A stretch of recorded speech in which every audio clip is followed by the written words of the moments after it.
Welcome everyone. We're excited to share some country wisdom with you. King Solomon had a thing or two to say about the path to wisdom. In Proverbs 4, he wrote, "Let your eyes look directly forward and your gaze be straight before you. Keep straight the path of your feet, and all your ways will be sure." Join us now for Country Wisdom.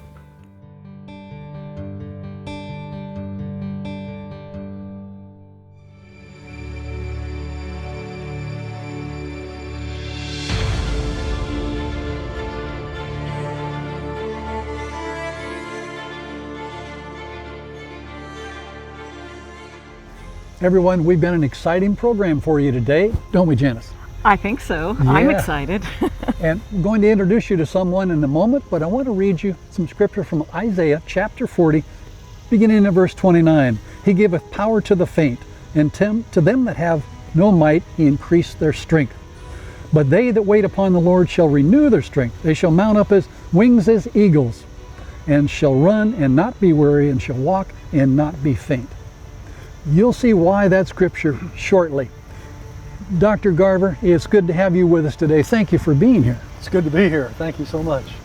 Tell me, well, I'm going to get right to it. You were a conscientious objector in Vietnam. Now, in kind of when I grew up, we're getting pretty close to the same age here, I think. When I grew up, conscientious objector had a terrible, nobody wanted to be around that person.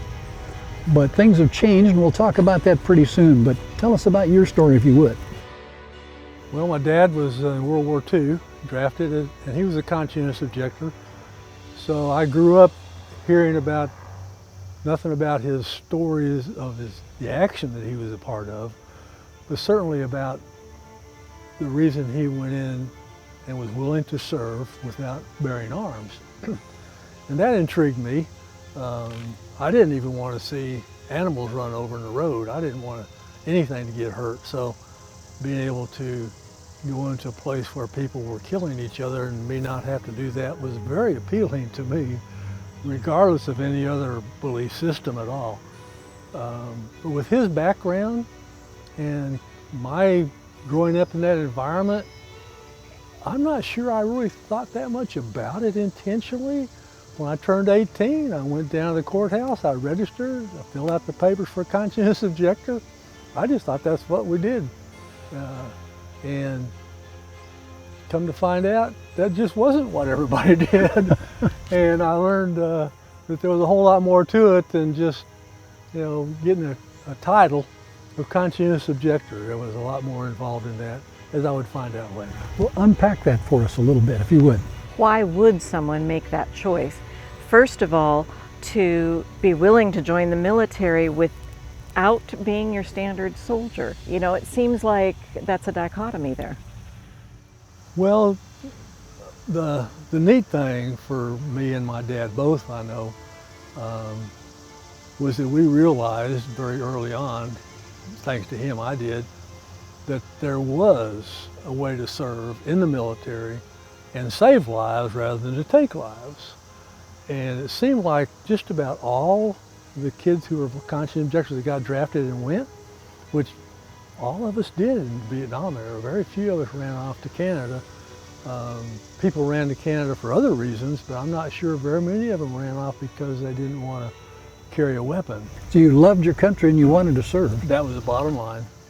Loved the country, what I could do to help perpetuate the freedoms that we enjoyed, that I enjoyed, was certainly worth serving 2 years in whatever capacity possible.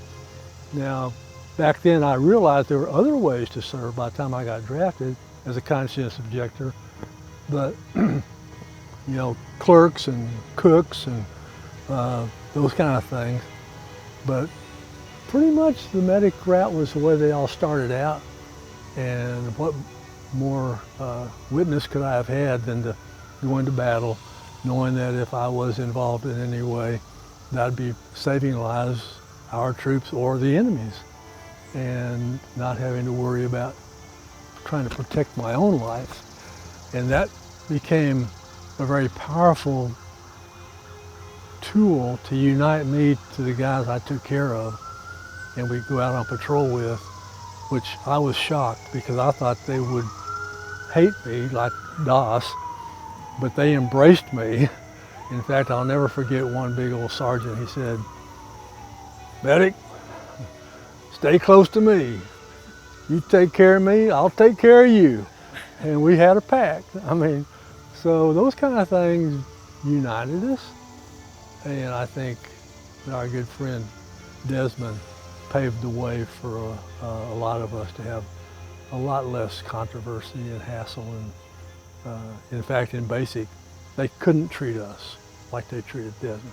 They couldn't even treat us like the regular basic trainees just down the road at Fort Polk, Louisiana. You know, we had some, it was really kind of neat. Some of our guys didn't even know they were in the Army almost. I mean, they did, but it was different. And I'm curious with your sergeant, there must have been something else than just you were the medic to take care of him. He must have recognized that maybe you had a relationship with God and he wanted to kind of embrace that a little bit. I would like to think he could see that in me, but I'm not going to put word in his mouth because that never really came up. Yeah. You must have had people, though, who questioned your decision and want to know, Oh, yeah. why are you Right. a CO? You know, that was, until they got to know me, that was the only question they'd ask. Basically, once they found out, well, where's your M16 or where's your 45? I said, well, I don't have one. They said, well, my first sergeant tried to court-martial me every month because I wouldn't even go to the firing range and learn how to shoot them. And he threatened to court-martial me, and I'd say, all you want, First Sergeant, but you can't make me, and you won't court-martial me either. And that'd make him even madder, so.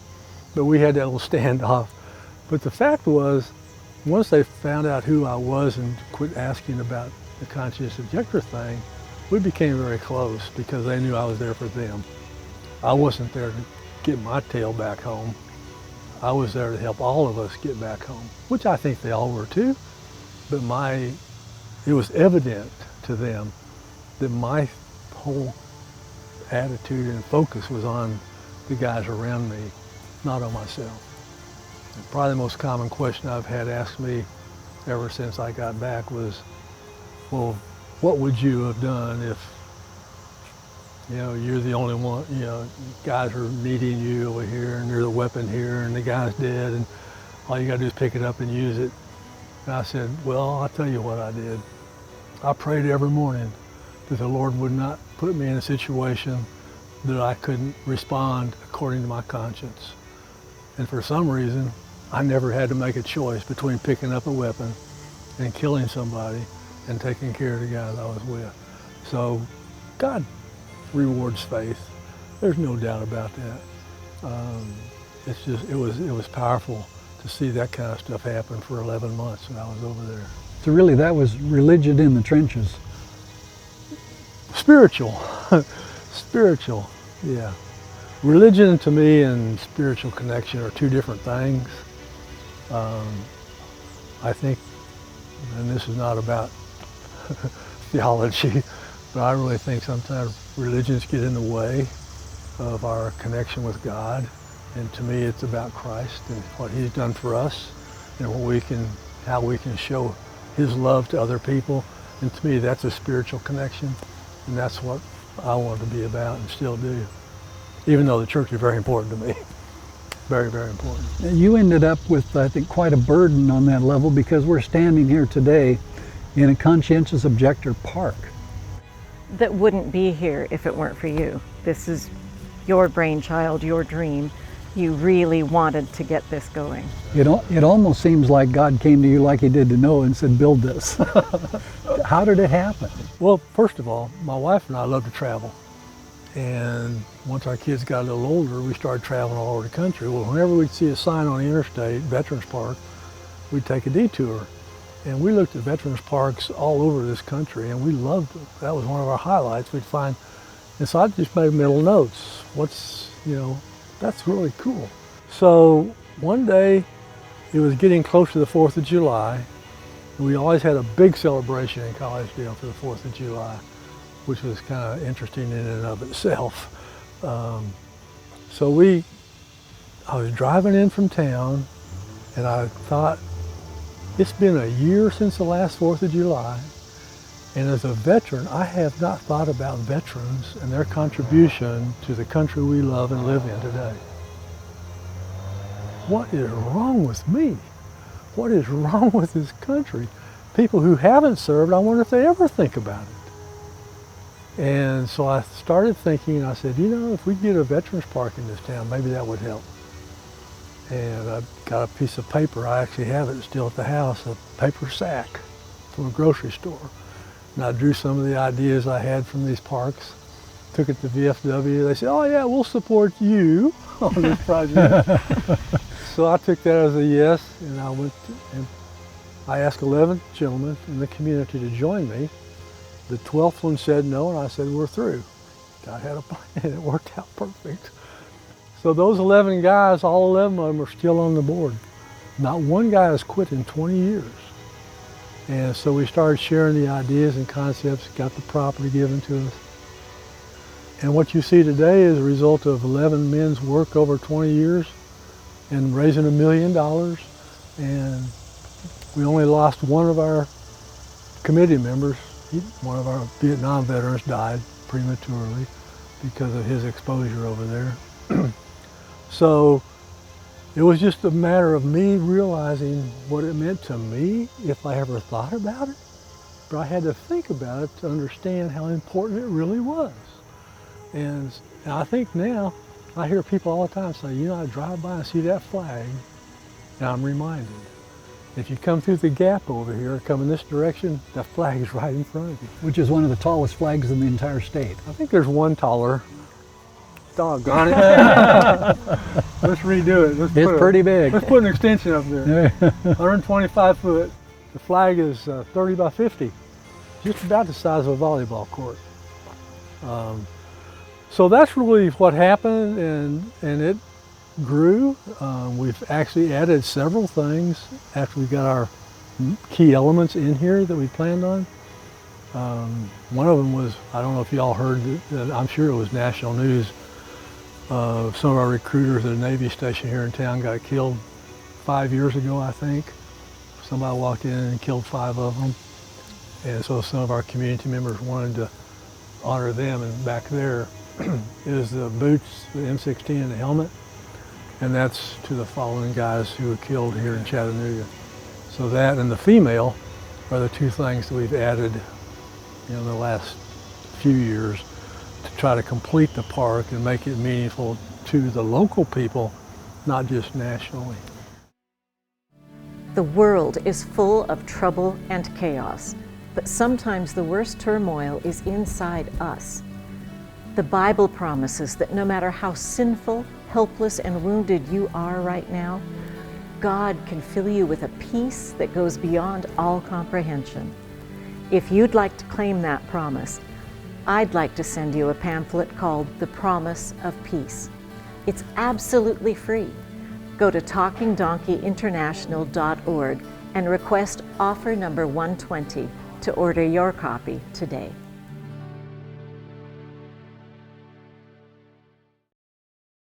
This park, though, I've been to, multiple veterans parks, but this one is different.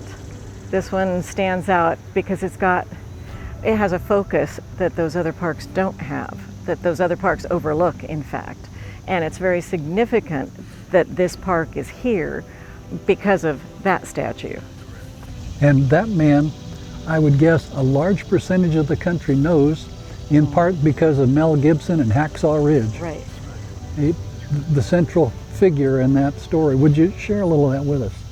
Yeah, Desmond Doss was actually an acquaintance of mine. I'd love to say he was a friend. He was actually here in Collegedale a lot. He just lived up the mountain here about 50 miles away. That was his home. But when he chose to be a conscientious objector, he took it to the ultimate level. He went to the point where he would not compromise. He did not rationalize, but he made choices daily. And to me, as a teacher for many years, the 2 things I'd really emphasize with kids is you've always got a choice, and it always makes a difference. And if we can learn that and believe that and act that way, then things will be different, I think. You always have a choice, and it always makes a difference. But the second one to me is so important is rationalization. You can rationalize anything. And there were several things in that movie that are portrayed very nicely where he could have rationalized and things would have been very different. He could have just laid in his bed and said his prayers and he would have had a lot less suffering. He could have just touched that gun in the cell and rationalized, well, I'm not going to kill anybody here in the jail. I mean, he could have rationalized all the way through his journey, but guess what he didn't do? He didn't rationalize. What a challenge for us today. It's so easy to rationalize. He was probably my inspiration to make good choices and not to rationalize. Isn't that what today is situational ethics? Totally, from what I hear and see once in a while. So being a conscientious objector was really what gave him the internal fortitude and the desire and the focus and the information to make those decisions, I think, because he's so closely connected to his Savior, to his God. And so we have, I think, the only monument honoring conscientious objectors in the whole world over here. And the line in there that really brings it all home to me is that the conscientious objector is someone who chose to serve honorably in harmony with their conscience.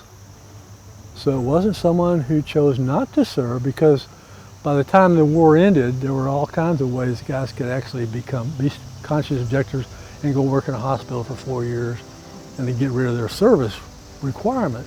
So there were things that the government was trying to do to allow them to save face, because Muhammad Ali made him look, it brought a lot of attention to this whole concept.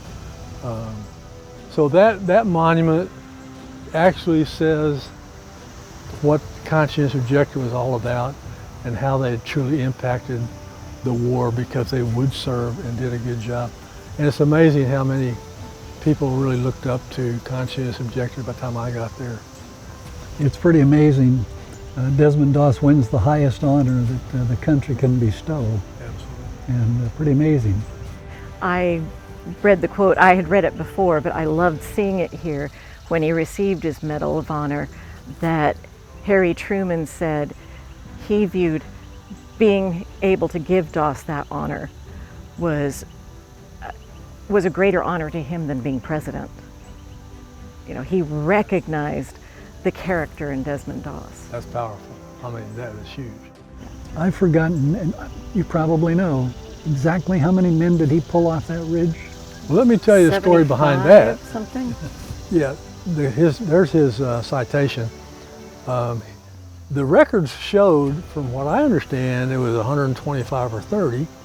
He thought it was about 35 or 40 was what he wanted to maybe take credit for, maybe with God's help. So they compromised. We're going to call it 75. And he said, okay. But they had really good evidence it was more than 75. But yeah, he has credit for saving 75 lives with the help of the Lord. And his mantra up there, God, give me just one more, actually became a mantra for many churches all across America for the next year. It was about give me one more soul for the kingdom. So, I mean, it's had a huge impact on so many lives. And it's been fun to see how God has used this humble person, even years later, to create conversations and people thinking and rethinking. It reminds me, if you had before those battles told him that he was capable of saving 75 plus people, he probably would have said, no, I can't do that. Just like we so often, Moses didn't think he could go and talk to Pharaoh. What gives you the ability to do anything heroic is God. And Janice, he was such a small man, I'm guessing that almost everybody he drug off that mountaintop was bigger than he was. Right, exactly, exactly, that's for sure. Yeah, so he was a real example. Because when they put the script out first, you might have heard this story, Mel Gibson put the script out, he had all these Mr. Americas volunteering, oh man, I love, and he just keep rejecting, oh, you're too big, because the script makes you think it's going to be a big, muscular, powerful person. But they didn't understand that it was through God's power that the whole process was able to take place. And Desmond's connection to his Creator and Savior.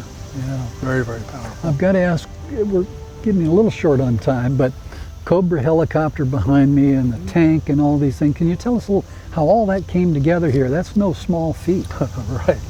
I wouldn't know where to even go to find a tank. Army surplus. You know, it doesn't have them at Walmart, right? You got a computer. Nowadays it's made a lot more simple. Do they have tanks on eBay? It's funny how we could do a whole segment on the 11 men I picked and their special jobs that all of them ended up with that I knew nothing about their skills. Well, I had some clue, but how they all fit into a specific niche and save all kinds of money. And all. So the lawyer, we had one lawyer on this team, and I said, we need you to get the hardware for us because you know how to research. And within 2 months, he had this one secured. We just had to go get it. And it took about another year to get this one, the tank. And we just gave up after about 6 or 8 years on that one. But 10 years later, we were able to get the fighter. It's on loan to us from a museum down in Mobile, Alabama. So we have to maintain that in a museum standard or they'll come make us take it back down to Mobile. The other two, they care, but they don't check on us. So yeah, it was relatively easy because the right person was tasked with that task. And so the other guy was an engineer. He did the poles and created all that kind of stuff and connected everything. And so God just gave us the right people. I mean, a banker, you know, our finance guy, and a little barbershop guy from downtown. Barbershop, all he did was cut hair. And the guys from TVA came in and got their hair cut. The president of TVA, Tennessee Valley Authority, one of the most powerful positions in America because it's not political. Well, you know, it's not elected. Yeah. And we'd had renderings made to take to different places so people ask questions about the park before we even got started. And this guy came in and asked Charlie, he says, what's that? Tell me about that picture. So he told him about our dream, the park out here. And the guy looked at him and says, well, let me tell you what I'll do for your park. We don't have any money we can give you, but anytime you ever need a crane of any size for anything, call me 2 days in advance and you'll have what you need. So when that tank rolled up on a big old, I mean a huge trailer, and here was this huge crane sitting here for free. The right guy at the right time. Dr. Garvey, you shared, as we were talking a little bit before we started the interview, I get the feeling that there's been quite a few spiritual lessons in this 20-year project for you. Would you mind sharing a little bit? God's timing is always perfect. I should say, not right, it's perfect. I've been trying to get a wellness center built for years at Southern. It wasn't going to happen. They were going to do something else. One of the guys on my board here who accepted is also on the university board. They're going to build something over there. And because of our relationship we developed here, the timing was perfect for him to walk into the president and ask him a simple question. Does the university need a wellness center or a welcome center? And it was the question. The answer was obvious. The kids don't need a welcome. The parents might have really enjoyed it. So the Welcome Center's plan went down. The Wellness Center is in place. And just a little, to me, evidence that without the time to develop that relationship and this park being here, created an opportunity for the timing on that to be right because the location it was going to be first was not going to be where it is now. It was going to be somewhere else behind the gym. So I mean, everything just mushroomed into a perfect scenario for the park, for the board, for Southern, for students. And today it's one of the favorite places for people to walk. Now the Greenway was already here when we built the park. So it doesn't bring a lot of people back here during the day. But on the weekends, that tank's packed out with kids. I mean, they're climbing over this thing. The first 3 days we had it, the hatch was open. And I'd stand up there for 8 hours a day, letting people in one at a time. They'd crank the thing up and turn and go. But then we had to lock it down, and so no one's gotten in it since. But that actually gave people an opportunity to feel what it felt like to be in a tank and to actually depend on God to save them. So I think, you know, God has a plan, and for him to bring this together, for His glory. And then for Das, his death and the timing of that was actually perfect as far as how it brought us all together again for an addition to our park, because that wasn't going to happen until after his death. So, Well, Doctor, thank you so much for your time, for sharing the story, and for your faith. And Well, I can thank you. hardly wait to read your book, because I'm so That's lucky. right. It's mine, not yours. Oh, okay. He gave us a copy, but we all know who's getting it first. All right. It's maybe bring that to me. You got to bring that to me here. We got to show it on camera here. Against All Odds. Your book. Where can they get it? P.O. Box 1141 Collegedale. It's only available through me or the ABC here in town. All right. The ABC in Collegedale Adventist Book Center, or I have them. So I've got a feeling it's going to be a good read. Oh, yes. I get it after you. It's a though. story. All right. I love stories. Yeah. Doctor, thank you again so Well, certainly much. not to meet you guys, and All good right. luck on your mission. Thank you. Yeah, it's nice to meet y'all. And thank you for doing this.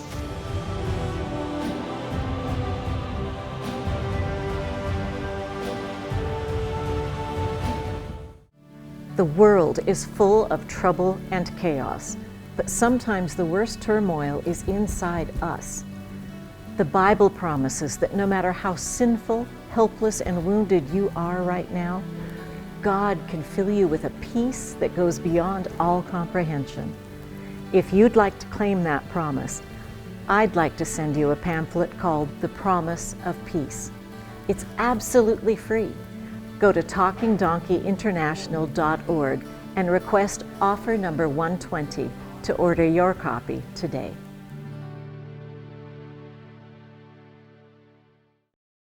Hey, Janice, how are you doing? Hey, you wrote another book. I did. Had a burden on my heart, and God helped me get it done. So, The Plan of Love, what's it about? Well, it's really about God in eternity. Saw everything that was going to happen here, and His amazing love. He says, I'm going to take care of the problems. I'm going to take care of the situation by giving my own life. He did all that, but we've been lied to so much, we don't see what God has planned for us, what God is doing for us. Matter of fact, the angel came down to Mary and said, you shall call his name Jesus, for he shall save his people from their sins. Notice it wasn't in, but from. Where can people get the book? Hey, I'm glad you asked. Folks, if you'd like your own personal copy, log on to talkingdonkeyinternational.org. And please, if you would, send us a donation of $12 Or more. or more, and we'll get you the book, and I'll be happy to sign it for you too. Thank you so much. Thank you for watching. Join us again for another exciting Country Wisdom. See you next time.